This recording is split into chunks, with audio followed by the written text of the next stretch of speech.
get my act together here in a minute. Welcome to the Unitarian Universalist Fellowship of Northfield. My name is Brenda McCoy. And one of the first things that my late husband and I did when we moved to Northfield was to join this wonderful congregation. And it's been my happy place ever since.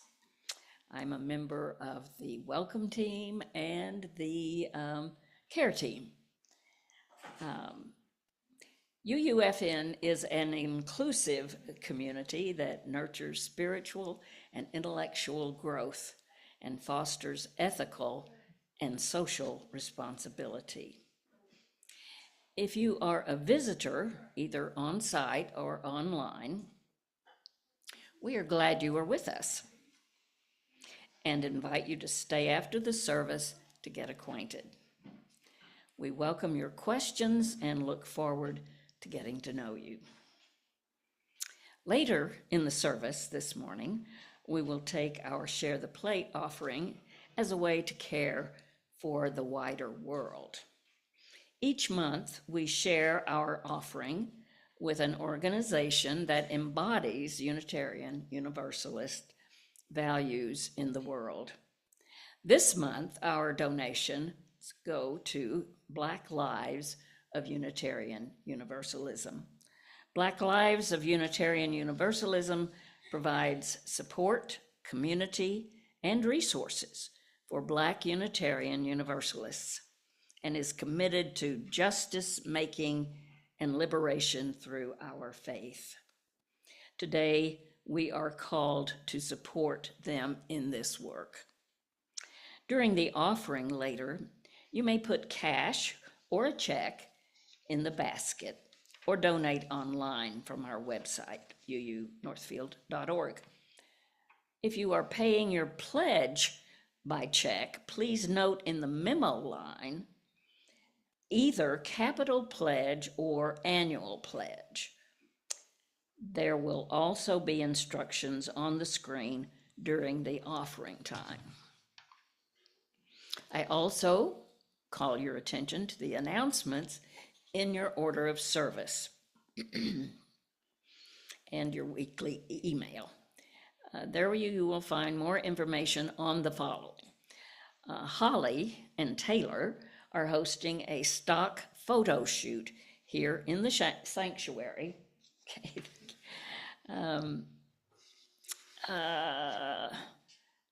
To refresh our website and marketing images.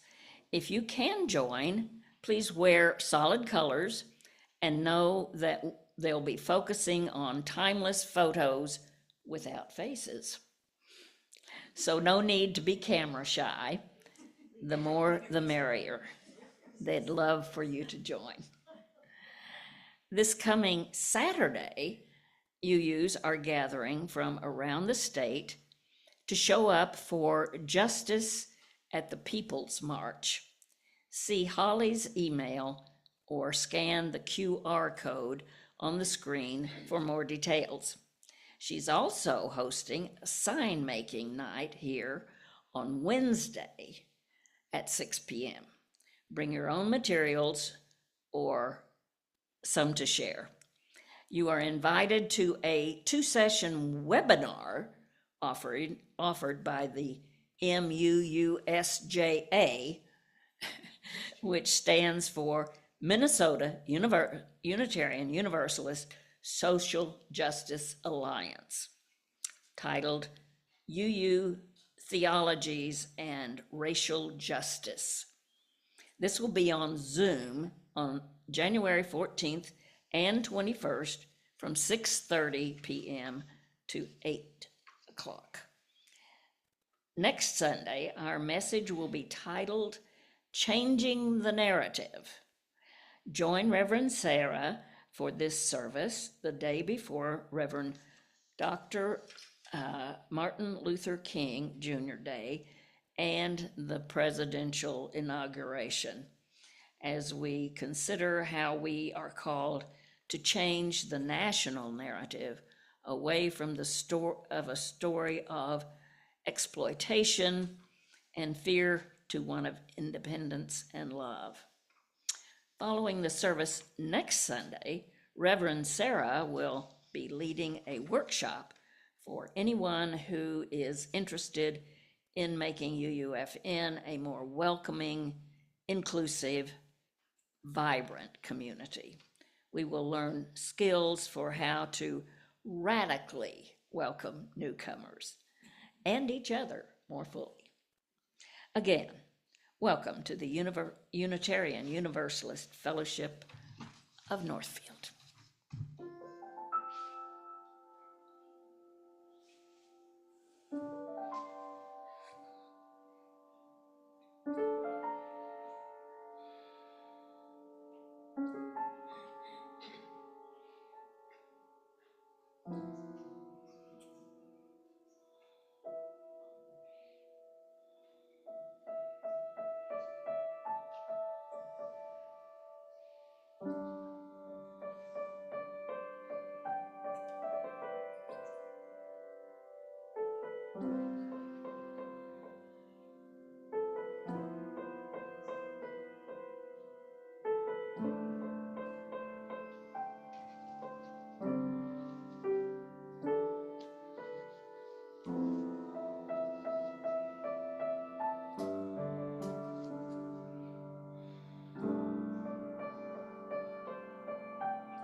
Last week, Reverend Sarah introduced our month-long reflection on living love through the practice of story.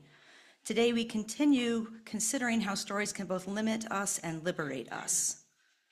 Our opening words are from Thich Nhat Hanh. We have a tendency to think in terms of doing and not in terms of being. We think that when we are not doing anything, we are wasting our time, but that is not true. Our time is first of all for us to be. To be what? To be alive, to be peaceful, to be joyful, to be loving. And that is what the world needs most. Come, let us worship together.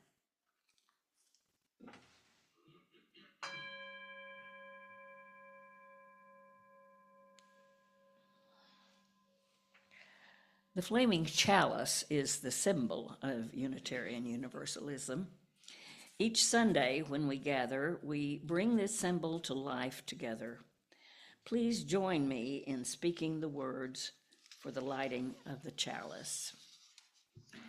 Let us open our eyes to see what is beautiful. Let us open our minds to learn what is true. Let us open our hearts to love one another. Please rise in body and or spirit for our opening hymn, number 338, Seek the Spirit of a Child.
I invite you now to allow yourself an unhurried breath. Relax your shoulders, inhale and exhale, and let your heart catch up with you in this moment. Rest in the embrace of a wider love.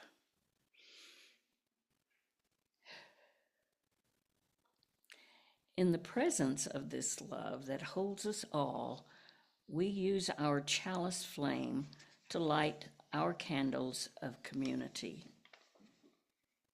We light our first candle as a blessing for the wider world. We are thinking of the more than 150,000 residents of the Los Angeles area who are under mandatory evacuation. At least 11 people are dead, and thousands of people have lost their homes and all of their belongings. The Palisades and Eaton fires cover nearly 37,000 acres and are only 10 to 15% contained. We think of all of those in our congregation who have family members there who have been affected by these fires. we also think of the many people around the world whose lives have been changed by fires and floods and other impacts of climate change. And I might add that Lee and Bev have added to that. Our grandson has classmates who have lost their homes. We know too that the details of our daily lives are sacred and important. We now light a candle for all the simple joys that are sustaining us. And we light another candle in honor of the sorrows and hardships we might be carrying.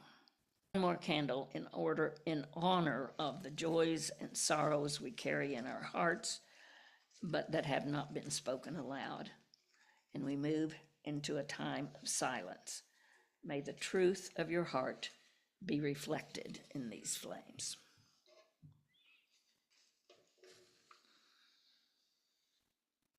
Amen and blessed be.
On December 15th, Chad Snyder was a guest in our pulpit for a service that called us to be present for the things that delight as a way of helping us be able to respond to the needs of a breaking world.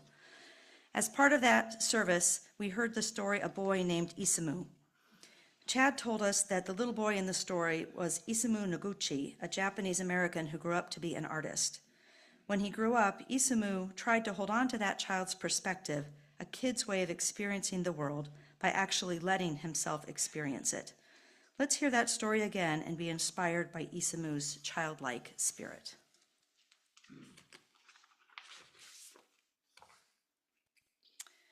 If you are a boy named Isamu, maybe there is a quiet space that feels more like you. Children are playing loudly. You keep walking. When it is quiet, you wonder, why does cloth feel soft? What kind of wood is this?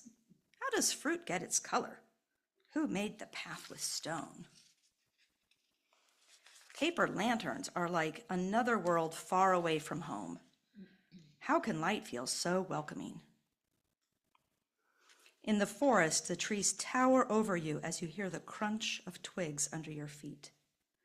The leaves are so perfect, they must have been waiting for you. You toss grass in the air and watch as blades scatter in different directions. When you close your eyes, you imagine the grass comes back to you. If you are Isamu, stones are the most special of all. Time has carved each stone to be different. How can they be so heavy? Would they float if they had no weight? They can be smooth or rough. You press your ear against the stone. What is it saying? At the beach, your stick makes a shh in the sand. The ocean greets you with its quiet rumble. You feel like the only person in the world.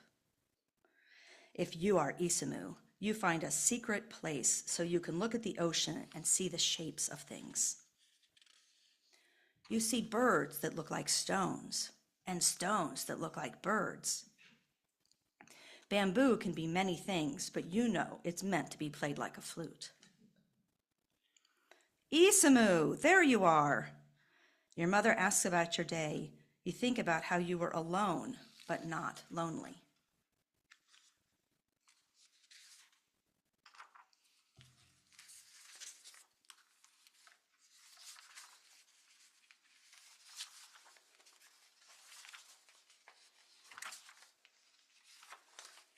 You take one more look at the sticks, the pebbles, the shells, and the bamboo who were waiting for you.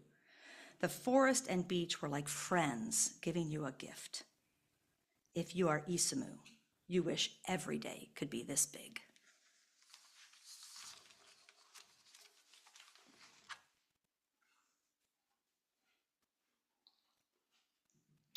We will now take our offering.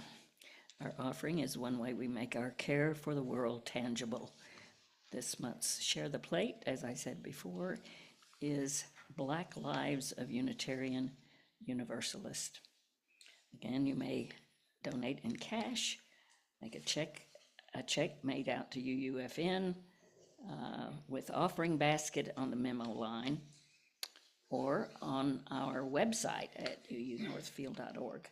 You can scroll down to the bottom of the homepage for a link. We will now gratefully accept our offering. Ushers will please come forward.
When I lived in California, I had the good fortune of attending a UU gathering that was celebrating the newly graduating ministers from Starr King School, which is one of the few UU seminaries in the country. It was similar to a UU service, but it was at night, and each of the graduates went to the lectern and shared a short message. They told wonderful stories. Some of them were moving, some were funny, some were both. One of the graduates talked about how you could substitute the word love every time you saw the word God in the Bible, and it would make sense. Two women gave their talk together and said that everything in life, the hard things and the wonderful things, were better if you shared it with someone else.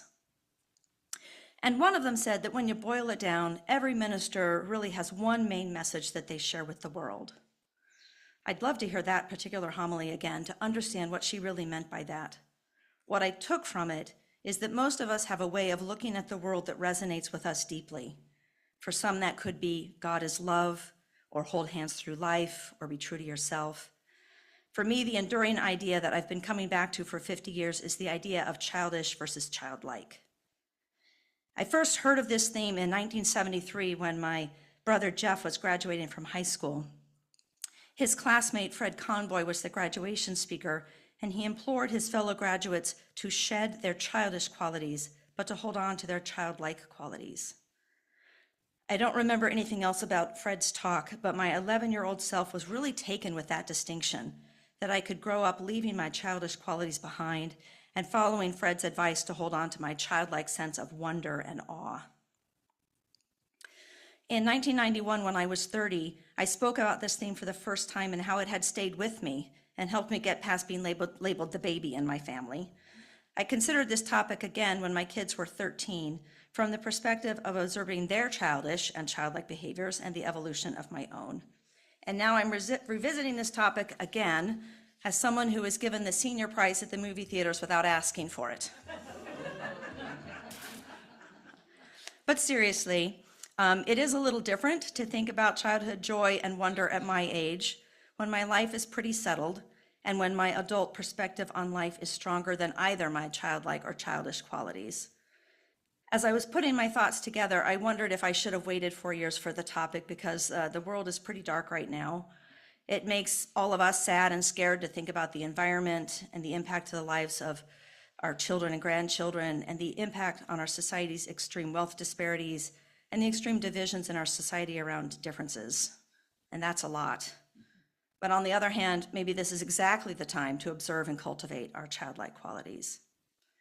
Over the holidays, we were visiting with our 22-year-old twins who are just launching into the world with jobs and rent and car repairs and medical things and all of that, as well as ski trips and piano bars and hanging out with college friends. During one of our outings that involved a few hours in the car, I had a chance to ask their thoughts on this topic. They said that childlike made them think of enjoying little moments, that they were easily entertained when they were young. One of them said it made them think of a sense of wonder and curiosity about nature. I loved their comments, and I share their sense that being childlike is about being easily entertained and having a sense of wonder. And I would add that children are carefree. Being free of cares and responsibilities allows most children the opportunity to engage their creativity and sense of play. One of my favorite stories about the childlike spirit was when I was in elementary school and my sister Susan and my oldest brother Steve were in high school, and they started wondering what our cat Buttons did all day. So one snowy day, they started following her. They followed the cat tracks that went from our backyard into the woods behind our house. They followed the tracks through the field and across a bridge and through some other neighborhoods. And before they knew it, they had spent 3 hours absorbed in the experience. And I can imagine that while they were walking, they noticed many other amazing things and enjoyed sharing stories and spending that time together. And all of this was because they were curious and they had some time that was unburdened, what used to be known as free time. I've often wondered why little children like to watch the same shows or read the same books over and over. Don't they remember that Horton saves the Who's? Or that the Beast turns into a prince? Of course they do. But somehow young children are able to sustain their wonder, their curiosity, and their imagination indefinitely. One of the beauties of innocence is how quickly optimism is restored. They get knocked down, they cry, then a minute later they're up and playing with the kid who knocked them down. Even children in harsh environments are able to sustain their imagination and their hope far longer than an adult would. When I asked my young adult children what childish means to them, they said it's throwing a fit or having trouble with emotional regulation. They also said that it's focusing on the self and being incapable of grasping the larger picture. And they said it's childish to think that the world is fair. In my previous reflections on this theme, I had also thought about childishness as including throwing fits or pouting, but I had never used the phrase trouble with emotional regulation. Or that it's childish to think that the world is fair. My kids are far beyond where I was at their age. During my childhood, the world was primarily the people that I knew IRL, in real life, in my town, and the stories that I saw on one of the 4 available TV channels, all of which stopped at midnight. Their generation has been immersed in a much larger world than I was. In their world, the lack of fairness has been impossible to not see, even for children. Social media has exposed them to the stories of thousands of people from all different backgrounds and opinions, which has given them a more mature view of the world. Which isn't to say that they were never childish. Even 21st century children can flip over the game board when they lose or refuse to sit on the quiet chair when they misbehave. But I think it's fair to say that I probably did more foot stomping than they did. Over the years, I've also kept this theme in mind in work settings. I have worked in some creative settings where childlike awe and unfettered exploration was really cultivated. I have enjoyed every minute of that. but I've definitely seen some verbal pouting and some childish behaviors when someone wasn't getting their way. It has shown up in people's language, including some colorful vocabulary, in the volume or tone of their speaking, and also in body language of trying to get bigger in the space. I haven't seen as much of that in Minnesota as I did in Philadelphia, and I suspect we can thank Minnesota Nice for that. I have a sense that our childish behaviors tend to pop up for all of us when we're under pressure. I suspect that some adults demonstrate childish behaviors more often due to difficult parts of their history. For most adults, noticeably childish reactions are rare, unless specific stressful circumstances overwhelm or trigger our adult brain, and we revert to those early, maybe even primal patterns of behavior. However, there are likely a good number of situations where our reaction is to focus on the self rather than on the big picture, on how a situation is affecting you and what you need to do or to think to stay safe. Without the histrionics that we think of childish, the moment may not seem childish, but perhaps it is. In the Isamu story, his adventure started due to his disinterest in what his mother was doing at the market. The story is told from his perspective and is honoring his childlike curiosity and all the things he discovers during his adventure. But when I think about it, he was probably misbehaving. Had his mother told him to stay put? Was she worried when he wasn't with her? Had he done this before? Did he have a pattern of wandering off and disregarding his mother? It is quite possible that he was being both childish and childlike at the same time. If we try to put ourselves into the Isamu story, we can imagine being at the market and shopping for the week's groceries. We would have our list and be looking for the unblemished fruit, or trying to remember if we still have some onions left. We might get a little annoyed when someone cuts in front of us in the line or is taking too long. But we can also choose to notice how good it smells at the market and linger a little extra long with the spices or the candles. We can strike up a friendly conversation with someone or be thinking ahead to the walk we're going to take that afternoon. A whole collection of adult, childish, and childlike opportunities are available in that one simple activity. The adult activities have to happen. The childish responses can just happen. But the childlike responses are sometimes ones that we need to make happen. I love seeing parents and grandparents who are down on the floor with a child playing with toys or drawing or gluing or making up a story. That is a big opportunity that adults have to engage their childlike nature. It's pretty hard to be unhappy or too adult-like when you're around a happy child. Some people keep up creative hobbies or really look closely when they are out in nature. But it never hurts to take a lesson from our younger friends like Isamu. I loved how he kneeled down with the leaves, tossed the grass in the air, pressed his ear against a large stone, listened to the sound of dragging a stick through the sand, felt greeted by the rumble of the ocean, and sat and watched the ocean, the boats, and the birds. At the end of the day, back in his room, he thought over his day, and he expressed gratitude for the gifts he got from his friends, the forest and the beach. I have the good fortune of walking to work every day. It is such a great start to my day and to center myself when I hear the crunch of snow or I see the fall colors changing. But sometimes I'm not very intentional about it, and I may get to work and realize that I wasn't paying attention. Sometimes when I'm thinking about a tricky situation at work or when the cold and dark of winter is getting me down, I'll actively try to engage my senses. I either just observe more consciously or sometimes I'll interact with the world through each sense one at a time. A few days ago, I walked out of my office and noticed a beautiful tree with a majestic blue sky behind it. A solitary tree within a section of grass surrounded by sidewalks. I looked at the dramatic kinks in the branches and how the trunk divided into branches and then smaller branches. I noticed how many really thin branches there are at the edges compared to the sturdiness of the trunk, and also the overall compactness of the tree, which struck me as perfectly balanced. The tree was unique and perfect and totally owning its piece of the grass and its place in that part of the Carleton campus.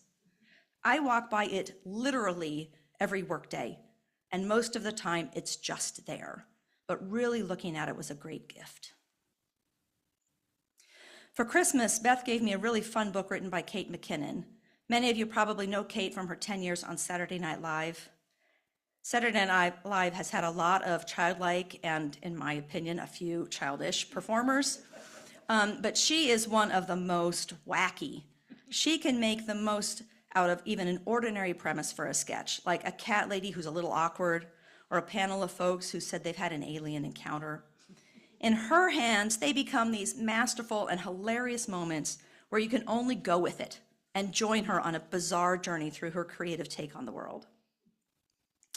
Kate has written her first book, which is called The Millicent Quibb School of Etiquette for Young Ladies of Mad Science, with an author of G. Edwina Candlestand, as told to Kate McKinnon. The story is about 3 tween girls who had been adopted as infants and were living in a town called Antiquarium, where all the girls went to etiquette school to learn things like good posture, how to walk with something balanced on your head, and the 85 poses for how to sit properly on a velvet fainting couch. It is delightfully silly in every way, wrapped around a message about not fitting in and the pleasure in finding your people. While the girls come to know Miss Millicent Quibb and become trained to be mad scientists, the rest of the town is unaware that Millicent actually exists. She is mythical and scary to most of the town. Her name is used to indicate the kind of weirdo that no one would want to be, and the threat is tossed out that she eats children. The girls' classmates say, "Don't be such a Millicent Quibb," when someone is veering from the norm. When the girls meet Millicent, they are quite concerned, and one of them says to her, "Enough of this psychological torture. Why don't you just pickle our brains and get it over with?" To which Millicent says, "Nonsense, I would never pickle a brain. They're too bitter, you have to candy them." As Millicent is trying to turn them from fear to curiosity, she says, "You must have some scientific inclinations. Do any of you like plants, bats, rain? What are your passions, dears? You must live a life animated by passions, or you will perish, as a shark who ceases to swim drifts listlessly to the ocean floor and begins to rot." When one of them expresses an interest in rocks, Millicent says she'll put her down for gemistry. When another says machines, Millicent says, "Excellent, you are a physicist." There is much silliness like this, but the journey of the book is to use their mad scientist skills to save their town from a big worm that can eat through rock, and which their former very proper etiquette teacher is raising and planning to unleash when it's full grown. But first, Millicent has to convince the girls to participate. She tries to talk them into going on just one mad science expedition before deciding whether to leave and go back to their old life. She says, "If the expedition displeases you, if you find it boring or frightening or lacking in snacks, then we will part ways, no hard feelings. Just one expedition. Don't you wish to know the truth? Don't you have a sense of Zinus?" The girls have no idea what Zinus is, so Millicent explains that Zinus is, well, a tingle in the spine, a quickening of the heart, a quiet but sure feeling that something is about to happen. Zinus! The 3 aren't sure what to make of that. 2 of them still think they're going to get eaten, and they start to leave. But the oldest sister has a brief rumination on their current life and a lingering threat by their adoptive parents to send them to an etiquette school in Austria. And she decides that she does feel a sense of something, and she guesses it must be Zinus. So she says, "Okay, one expedition." And off they all go. It will be no surprise that they get into all sorts of trouble, they have all sorts of fun, and they learn all sorts of things about themselves and the world. And in the end, they save the town and they tame the big worm. And all the while, the girls and we, the reader, have all sorts of silly fun thanks to the magical imagination and quirkiness of Kate McKinnon. Part of why I've enjoyed revisiting this topic of childish versus childlike a few times is that it's a simple concept for a talk. This idea has encouraged me to be childlike at every decade in my life, and each time I've considered how to talk about it, it has led me down a different path. This time, I've come to want to reframe Fred Conboy's high school graduation advice just a bit. Where he suggested that his classmates shed their childish behaviors, I would say I've been trying to understand mine and to recognize them when they come up. I also see the world a lot less binary than I used to. Our approach to living isn't an either-or situation. We can have a big salad full of childish, childlike, and adult reactions to our world. We can be thinking about the rather than the big picture, while also being moved by the big and small wonders of the world, while also paying the bills and doing all the responsible and necessary things. What's become a more important, enduring idea for me is being fully alive, not going through the motions or having blinders on our eyes or waiting for tomorrow. Having childlike awe and wonder and curiosity is an avenue to aliveness.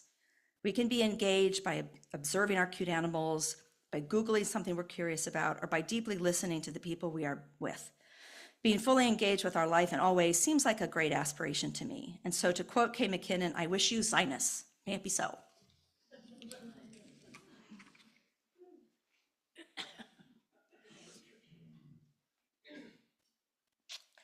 Please rise in body and or spirit and join us in the singing of page 94, What is This Life?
Please be seated. You may be seated. Our closing benediction is a paraphrasing of writing by Thich Nhat Hanh. Pay attention to the wonders of the present moment. This very moment is the only moment we have to be alive. Pay attention to this breath. Pay attention to this sound. Pay attention to this feeling. Pay attention to the world around you, to the leaves and the flowers, to the birds and the rain. If you can stop and look deeply, you will recognize your beloved ones manifesting again and again in many forms. Blessed be.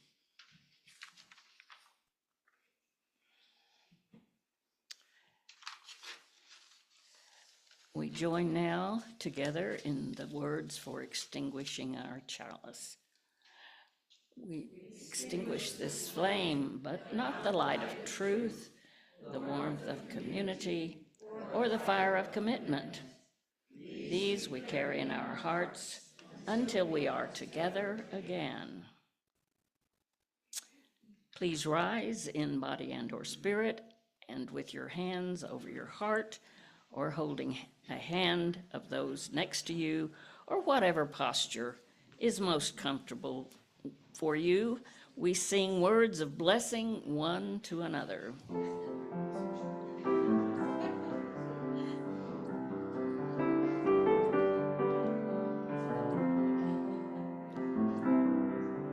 May the long time sun shine upon you.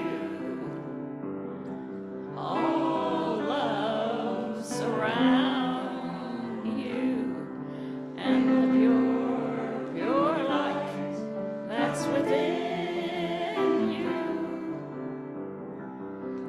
shine your way home. May the long time sun shine upon you. All love surround you, and the pure, pure light that's within you guide your way home. Go in peace.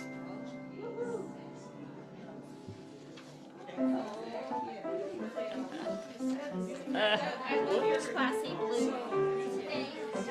Makes me very happy to look at. You love what now? I love your classy blue, Oh. navy blue. Okay. It makes me happy to look at. Well, you've got on the same color. I guess I do. You're just my